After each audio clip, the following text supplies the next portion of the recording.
Is still getting people, so we'll wait a few minutes longer. But welcome everyone, and thanks for coming.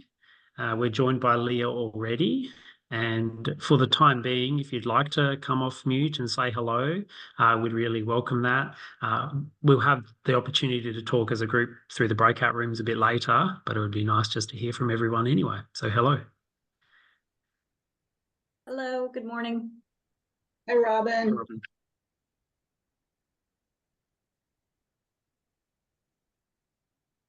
Welcome. Yes.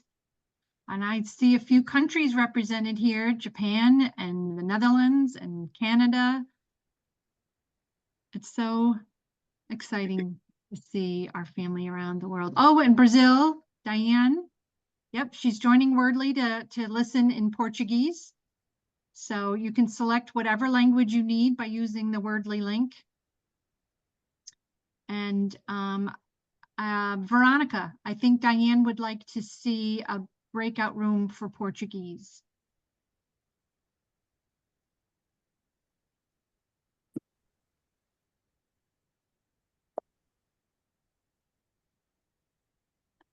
That doesn't look right. All right.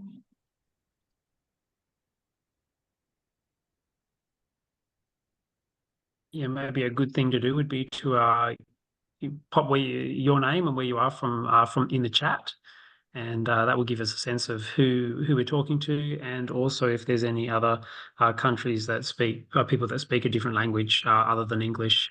When we set up the breakout rooms, it would be really helpful.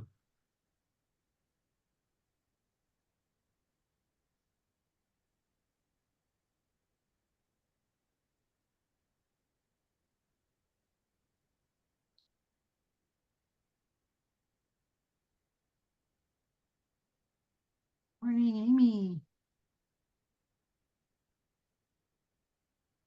Okay, we're 5 past 10. Do you want to leave it a little longer, or shall we start our presentation? Another minute? I'm happy with that as well. Yeah. Ebony, hi Ebony.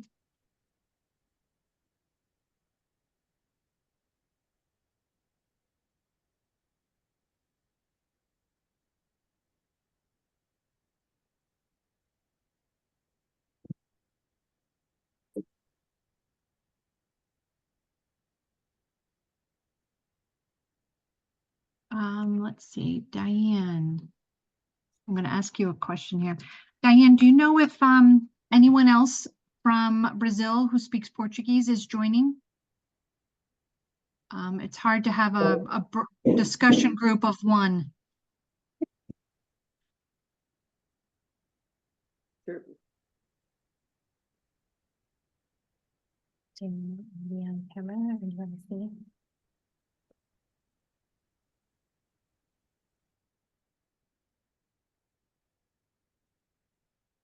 Is it Sayori? Are you able to use Wordly for language translation? Sorry, I can't use widely, so please tell me how to use. Can you hear me? Yes. Yeah, we can hear you. Yes, I can. I'm putting the link to Wordly in the chat.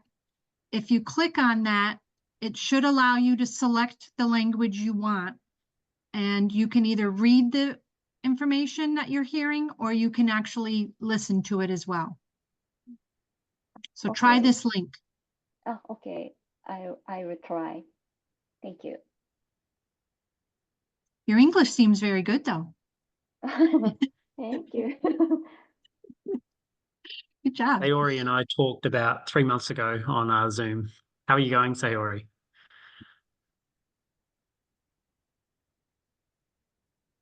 I think she's our first family from Japan. Yeah, yeah, that's right. Yeah. Yeah.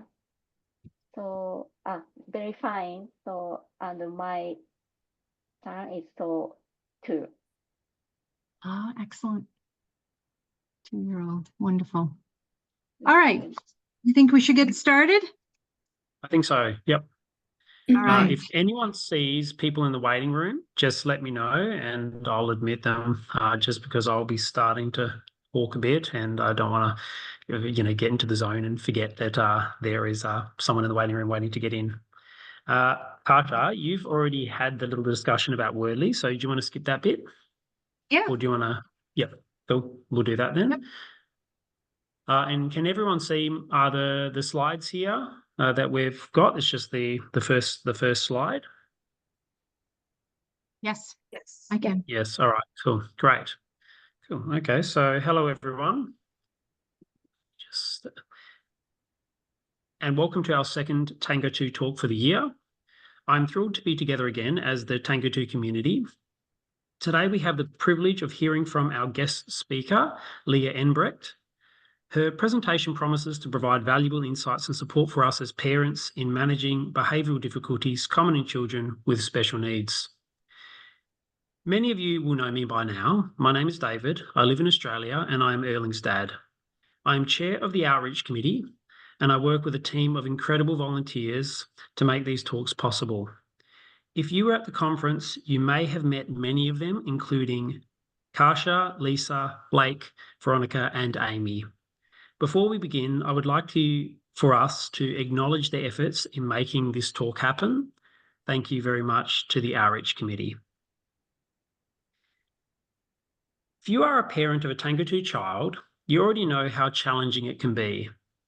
For my wife, Kate, and myself, our son Erling is a beautiful boy, sweet, kind, social, thoughtful, and funny. However, he can also be impulsive, oppositional, and prone to becoming very unregulated. Balancing these challenges, whilst ensuring he receives the dignity he deserves as a 7-year-old and maintaining his sense of confidence and self-esteem, has been the most difficult part of having a child with TANGO2 disease for us. From conversations with many other parents, I know that we are not alone here. Our meeting today will focus on giving parents strategies to support special needs children in developing self-regulation, which will help them in managing challenging behaviours. Leah Engbrecht is our guest expert. She's an educator and behaviour coach who works for the Del Mar Union K-6 School District.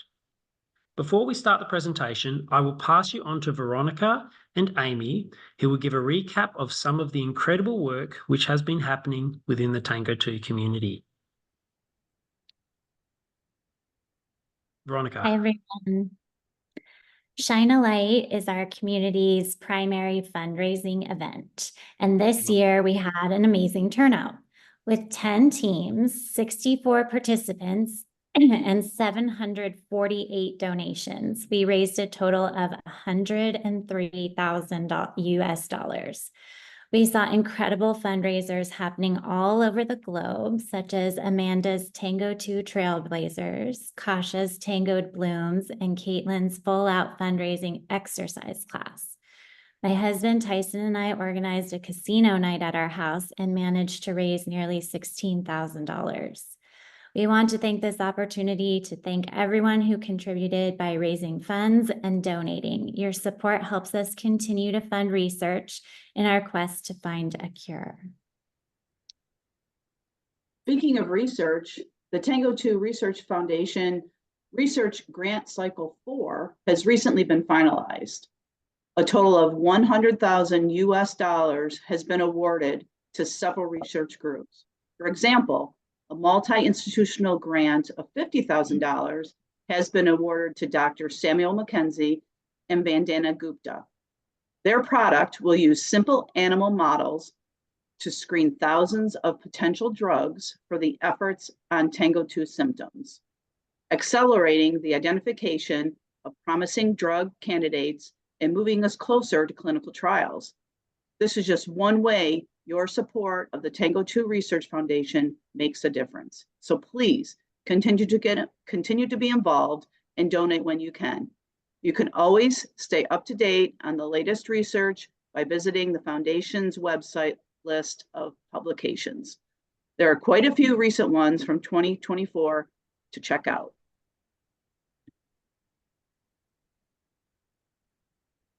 You would all know that 145 TANGO2 families recently of families, staff, researchers, caregivers, and speakers and clinicians gathered in the Disney Colorado Springs Resort for the third TANGO2 Family Conference last month for 3 days. The conference featured over 30 speakers, opportunities to participate in the National History Study, interactive discussion sessions, and quality time spent with families and those supporting the TANGO2 community. The conference emphasised patient and family engagement in research planning, with experts sharing updates on TANGO2 disease and attendees providing valuable input to shape future research initiatives. This gathering fosters a sense of community and collaboration amongst families, doctors, and researchers, all working towards better understanding the disease.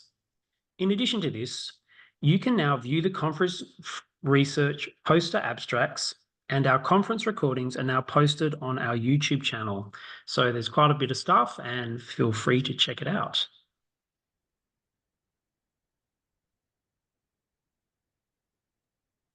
Thank you, everyone. After the presentation, we will be using Zoom breakout rooms to facilitate a discussion on how we, as parents, manage our children's behavior and to discuss some of the key takeaways from our guest speaker.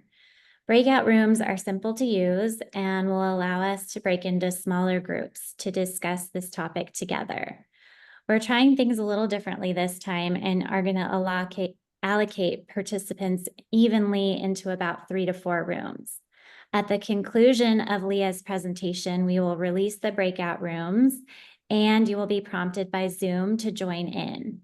If you speak a language other than English, again, we remind you to place it in the chat and we'll try our best to place you into a group with like language speakers if possible. Now it's my pleasure to introduce Leah Engbrecht, who will share her own PowerPoint to lead us through her insights, strategies of self-regulation, and behavior management. Thank you so much and welcome, Leah. Thank you. Thank you for having me. Thank you, Veronica, for reaching out and setting this up. I'm honored to be here to help give you some tools and some strategies that will hopefully help with some behaviors or challenging situations that you're seeing in your home. I hope you find it helpful, and I'm hoping to answer some questions later on. I believe we'll have an opportunity to submit those questions so that I can help answer those later. So the agenda for today, I'm going to give you a little bit of background about myself so you know who you're talking to, where my experience comes from.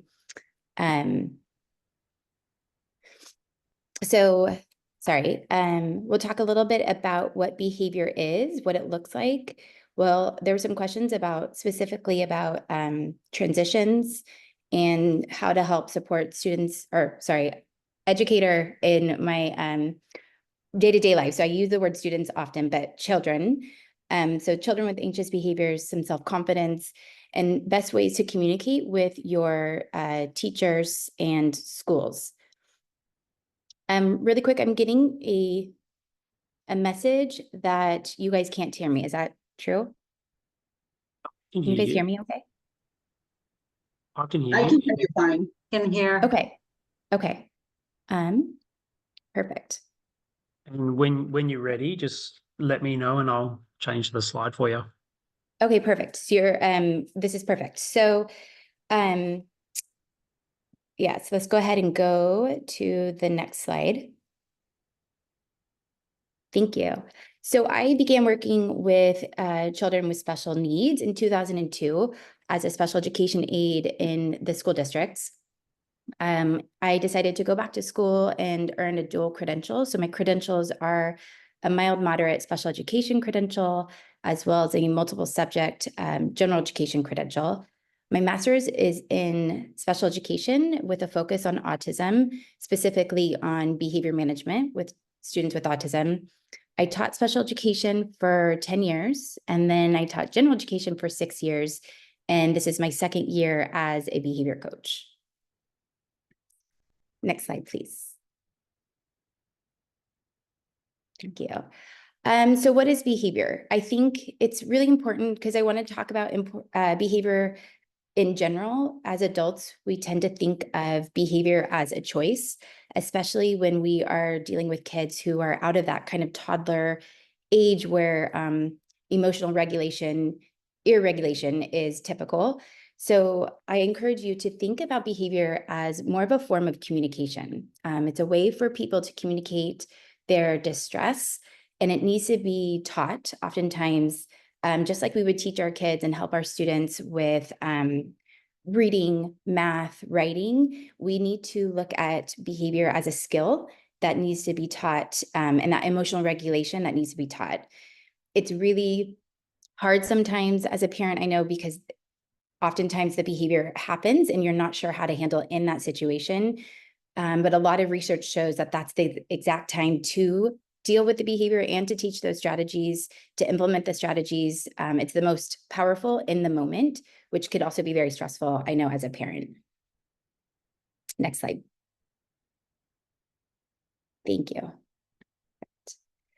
So as we go through these strategies, just know that not every single strategy is going to be perfect for every single child. So what works for one child isn't necessarily going to work for another student.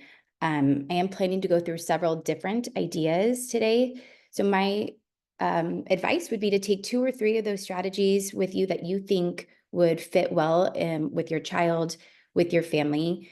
Definitely don't try all of them. It will become very overwhelming. Nothing will be successful. And know that whenever you're introducing a new technique or a behavior management system, it's going to take at least 3 weeks before that system is effective. So don't be discouraged if it's not working right away. It most likely will not. There's also something that we call an extinction burst. And that means that the behavior will start to increase before it starts to decrease. So if you start to implement new strategies, you see a behavior going up, it actually, as weird as it sounds, is actually a good sign. That means it's working.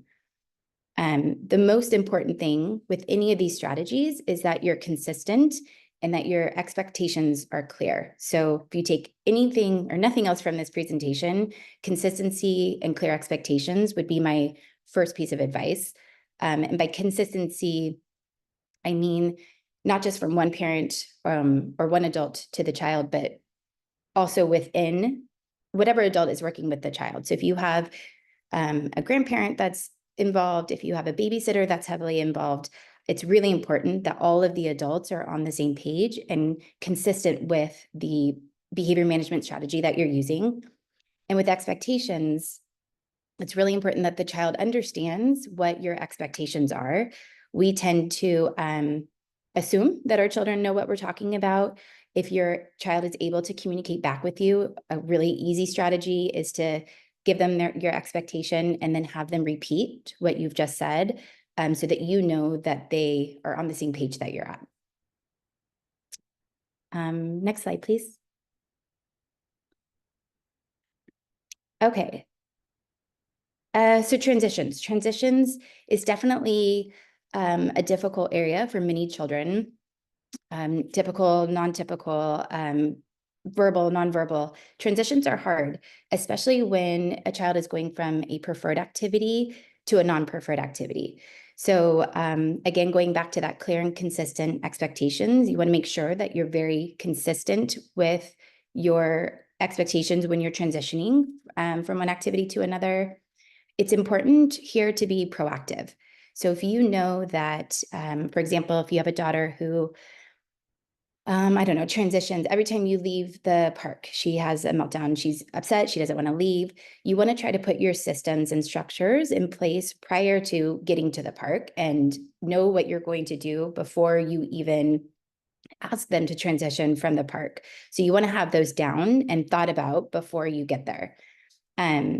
When possible, and I know that this isn't always a possibility, but I do suggest that you look at your structure of things, either your routine, to have a non-preferred activity happen before a preferred activity. So I'll give you an example. If you have a child, for example, who doesn't like to take baths at night, rather than having them take their bath right after dinner, and then they get to have, I'm sorry, I'm already going into the opposite. So you have dinner, and then maybe you let them watch TV for 20 minutes, and then you expect them to take their bath. I would swap that, so that after dinner, you automatically go into that non-preferred activity of taking the bath time. So then they have the opportunity to go into the more preferred activity afterward. And I know that that's not always a possibility, but it's definitely just an easy switch that you can make in your routine if you're noticing that either in the morning, afternoon, whatever it is. Routines, speaking of, are also a really good way to support children who have difficulty transitioning. If you have, I know a lot of younger children especially have difficulty getting ready in the morning, getting all the things they need to get ready for school, or even sometimes at night when you have all these things that you need to get done and bedtime tends to be a struggle. So I suggest having just a routine where they know what to expect every single day. I've created a checklist for a family recently for a child who was having a really difficult time transitioning in the mornings. We had, he was nonverbal, so we used pictures instead of words, and just a checklist of everything he needed to do before he needed to walk out the door. And he independently would, eventually, it obviously didn't happen the first time we introduced it, but he would cross out each thing. And we had everything from eating breakfast to going to the bathroom to grabbing his water bottle and his lunchbox. As soon as he did it, he would mark it off of the checklist. And then, we're fostering that independence, but also helping to alleviate any anxiety or the transition from leaving the house to the school. Visual schedules are really helpful. Visual schedules are great because you can use words with children who are reading or pictures. The PECS, I'm not sure if you guys are familiar with PECS. It's a system that we use a lot in school settings that pairs like just a very simple drawing with words. So instead of having the checklist be all words for a child who's maybe younger or isn't reading, you can have those PECS for a visual schedule. I'm a huge fan of reward systems. I think that one of the main benefit of a reward system is it can be created in the moment, and it can be very specific to your child. So you don't have to have a reward system that is very complicated, and you can create that with your child in mind, knowing what their preferences are, what they're motivated by. So I've seen reward systems that are very complicated for a teenager that I worked with that needed 5 or 6 different things before he could earn his big reward at the end of the month. And then I've used them with younger kids where there's only like 3 or 4 different tokens that they need to earn, and they were earning almost every hour. The one thing with rewards, well, there's several things. One of them is I would not recommend using food as a reward all the time. Every once in a while, it would be okay, but you want to be really careful how you're creating that that system of building up and earning food as a reward. Although candy and things can be highly motivating, when you have the opportunity to have the child choose their own reward, that can be very motivating rather than you choosing it for them. The reward system can be, like I mentioned with the teenager, he was earning by the end of the month, he had a huge reward it was like this big Lego set that he wanted to earn. Or you can have it, like I mentioned earlier, just within that hour, you can earn every hour if that's what's going on with your student or child, and that's what they're needing.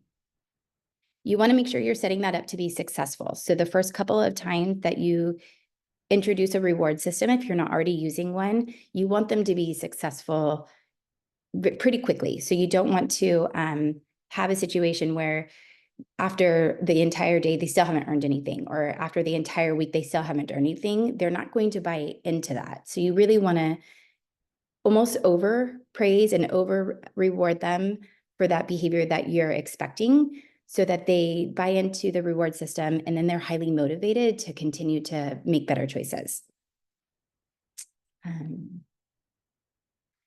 Timers are one of our #1 transition tools that we use in the classroom setting. Timers are great because they're visual. It takes the pressure off of the parent to kind of keep track of everything. You can use a cell phone with a timer on it. They have these little timers you can get on Amazon that have a red section that kind of disappears slowly. So there's like a visual that goes along with it for your child. Countdown is kind of along those same lines, giving them the opportunity, or saying, you have 2 more minutes until we need to clean up. You have 1 more minute until we need to clean up. It's time to clean up. So giving them that countdown so that it's not just coming out of nowhere can be really helpful with transitions. I also love the idea of modeling, especially nowadays with YouTube. There's a lot of YouTube shorts and social stories that you can find online to target the exact behavior that you're seeing with your child. If they see other kids or movies of children behaving in the way that you are trying to get out of them, they can make that connection. You can help them make that connection. Social stories are, and I know that's not on my list, but I just thought of it. But social stories, if you're not familiar, is a story written with your child in mind. They're the main character of the story, and it kind of leads them through a story where they act in the non-preferred way, and then the story builds where they actually make the right choice and act in the appropriate way. So it's a story about them, about the behavior that you're trying to target, and those can be very beneficial, especially with transitions. Next slide, please. This was a good one. This was a question that came up about whether or not anxious behaviors coincide with TANGO2 or other disabilities. And it absolutely does, especially if the disability impacts the child's ability to communicate. When your child is showing signs of kind of that anxious behavior, you really want to validate their feelings. You want to kind of label what's going on. I know you're feeling nervous. I can see that you're anxious, and validate it's okay that you're feeling this way. Even if you don't understand what they're anxious about, even if it makes no sense to you, just making sure that you validate for them so that they can start to calm down. You want to make sure that your voice is very calm and neutral, especially if you're in public. Oftentimes with parents, and I do this myself with my own kids, if they're getting upset, then I start to get upset, then they get upset, and it just kind of escalates. And I almost have to remind myself that if I want my child to come here and they're here, that I can't meet them where they're at, right? I need to come here so that they can meet me where I'm at. So having a calm and neutral voice is really, really helpful. Teaching calming strategies ahead of time is important to support that anxious behavior. There's a lot of different techniques that you can use. Some of the ones that I've introduced with students it's called dots. You teach your child to hold up their palm, and most of these they can do on their own, but they would hold up their palm and then with the opposite thumb, rub in the center of their palm all the way around and match their breath kind of with that motion. You do it to both sides. There's also squeezes where they can squeeze their own arm, or you can do it for them if they're not able to, up and down from their elbow to their wrist on both sides. What else? There's heart to home, where the child would put their hand over their heart and one over their stomach. They close their eyes and they focus on their breath for 5 minutes. I'm sorry, for 5 breaths, not 5 minutes. So there's hundreds more. The thing with calming techniques is you want to introduce those prior to the behavior or the anxious, something that's going to cause them to be anxious.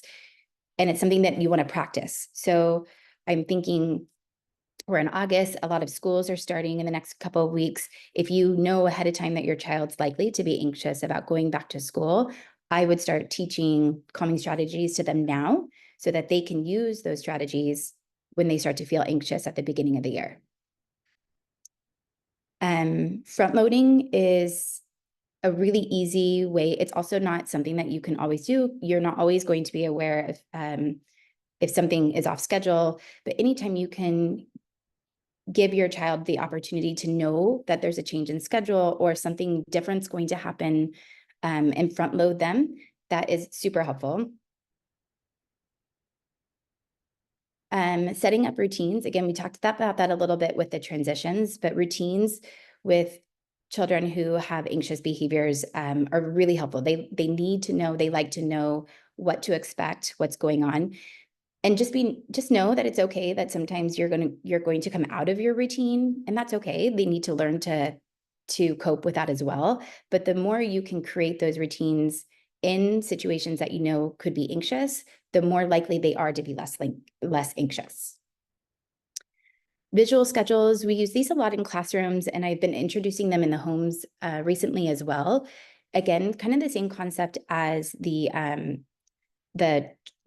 chart, which I'm going to talk about in a second, where you can really hone in on your child. So if you have a child who is able to read, your visual schedule can be made up of words. If you have a child who is not reading yet, you can use those PECs to create a visual schedule. Again, the visual schedule so they can see what to anticipate, what the day is going to look like, and what's going to happen will help them kind of relax in that moment.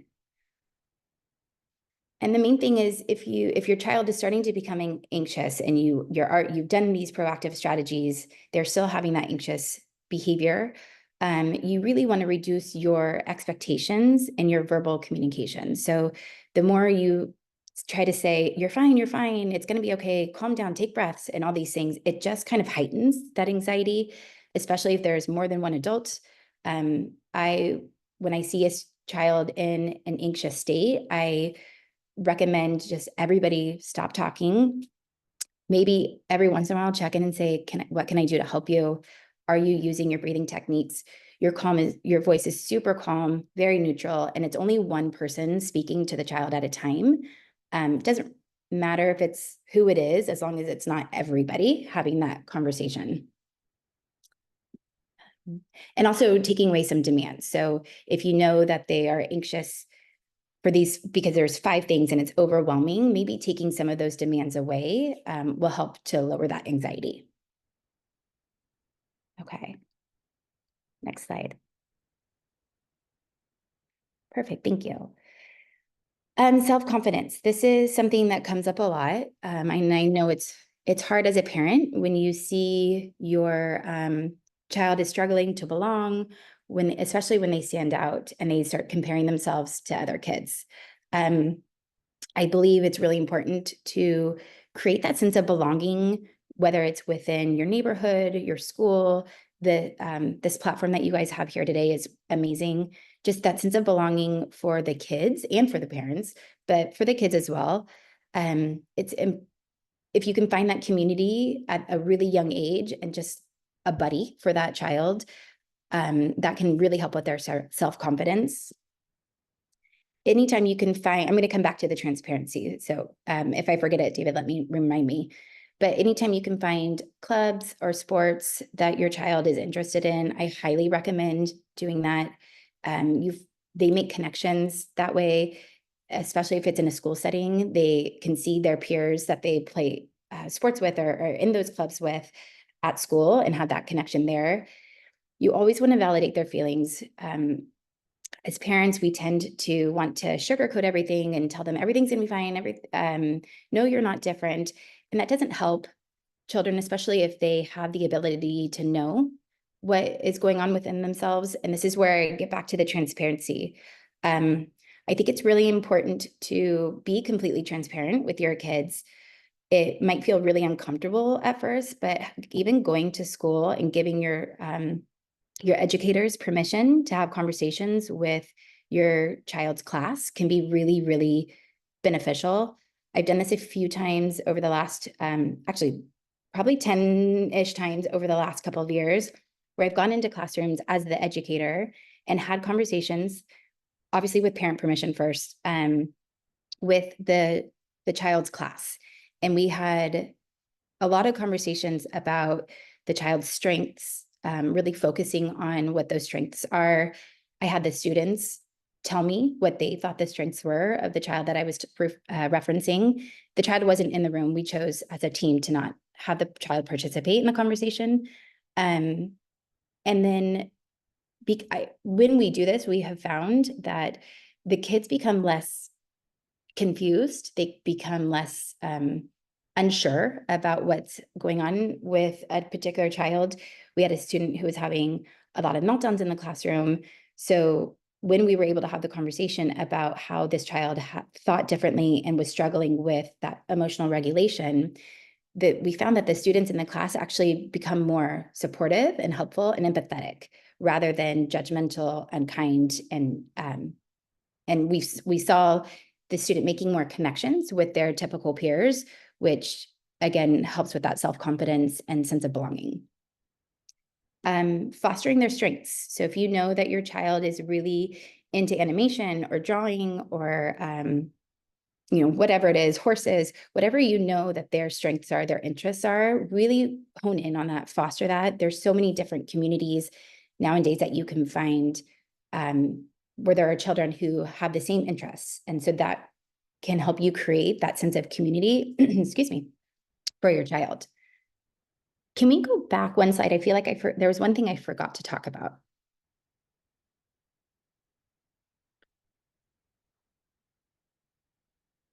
Wait, where was it? Sorry, it might have been the one right before that. I apologize. With the transitions. Did I forgot if I talked about the reward system. Did I talk about that? Yes, you did mention reward systems, and you were Okay. saying that I'll try to recap. So you said that a reward system can be effective. Okay. You want them to be a reasonable balance so that, you know, like they're not getting a reward for anything. It's good for them to be able to choose their reward Perfect. as well. For some reason in my Sometimes. mind, Yeah. for some reason in my mind, I thought I had forgotten to mention it. And it was a very important piece. So I wanted to make sure I did. No, you did. Thank Okay, you. thank you. Okay, so let's go ahead and go to the last slide, the communication.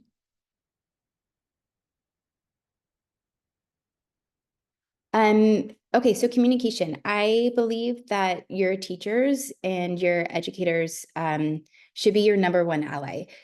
I think you should be open and honest with your concerns when it comes to your child, to your teachers. If you have questions, please don't be afraid to ask them. Assume that your educators have good intentions. They do. I know TANGO2 is relatively new.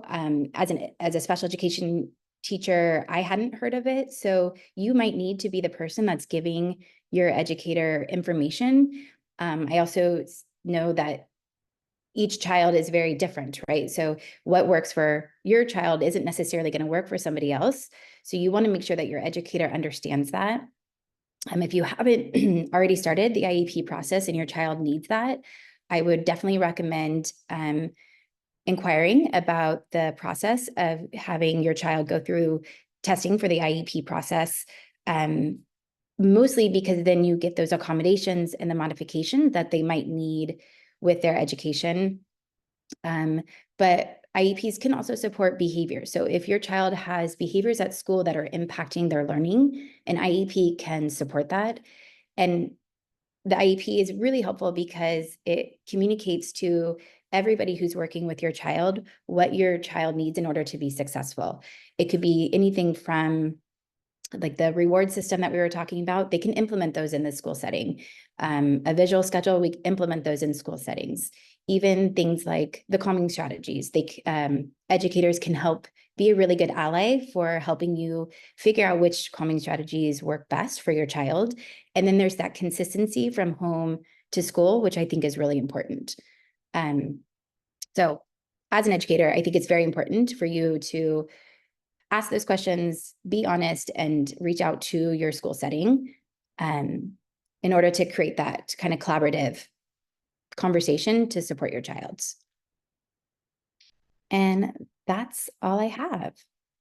I talked way faster than I thought I was going to. Maybe it is me.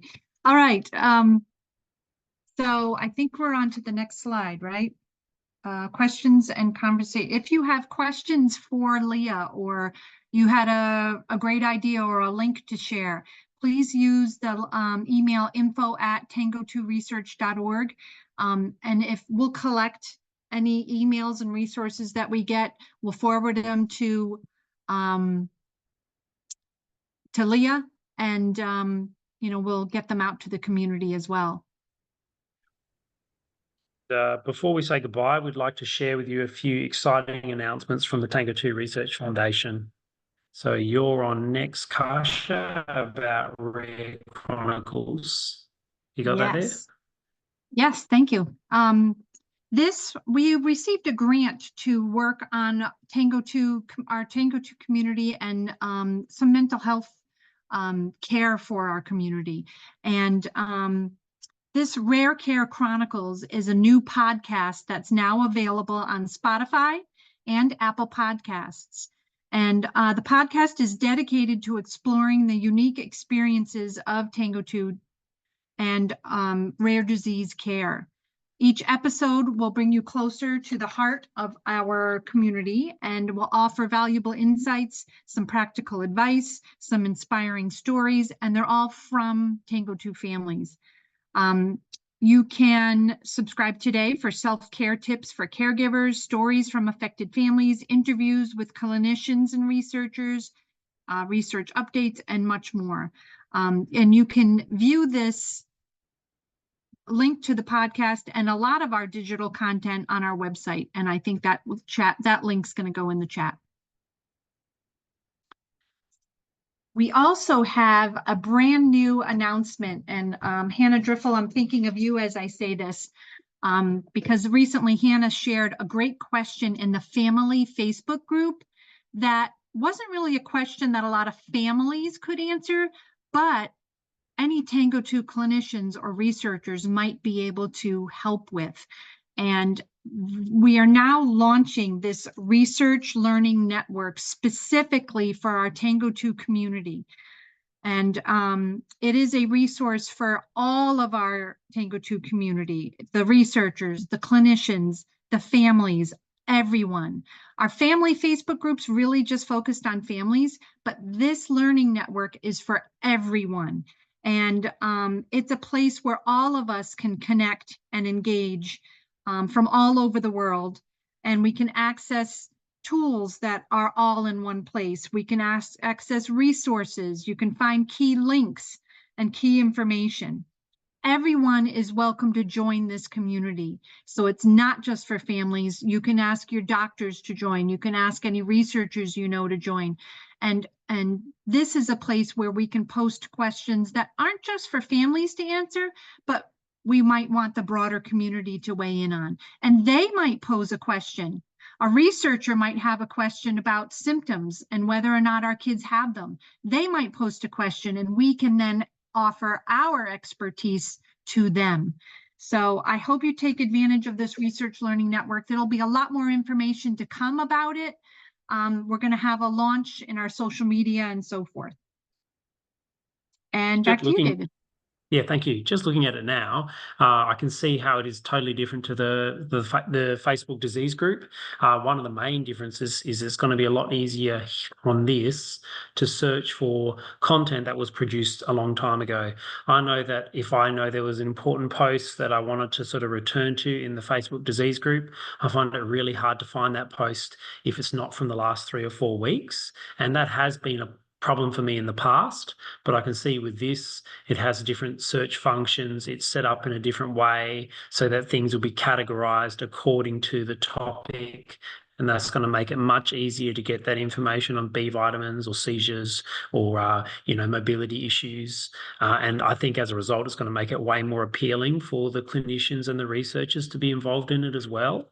I do agree that even though sometimes they are able to access the disease group, they often don't feel comfortable. I feel like they might be invading, they feel like they might be invading our space as parents.